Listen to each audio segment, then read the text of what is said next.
This is the 27th annual Fall for Fairfax KidsFest. And at Fall for Fairfax, we're kicking off the autumn season. Fall for Fairfax is a kids fest where we have activities and programs geared for children 12 and under. It's very interactive, fun.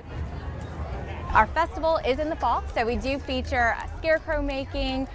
We have, over 300 bales of straw that we bring in. We have 1,000 pumpkins for our pumpkin painting.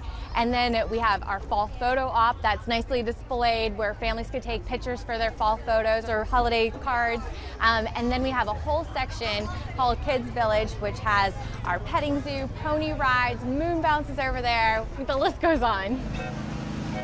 The whole festival is very interactive, so a lot of Fairfax County agencies participate. We have a lot of public safety displays, so you can ride a fire truck or a police vehicle or get in the Department of Transportation's bus. We try to make sure that everybody has something cool going on so the kids could go from one place to the next and always being entertained.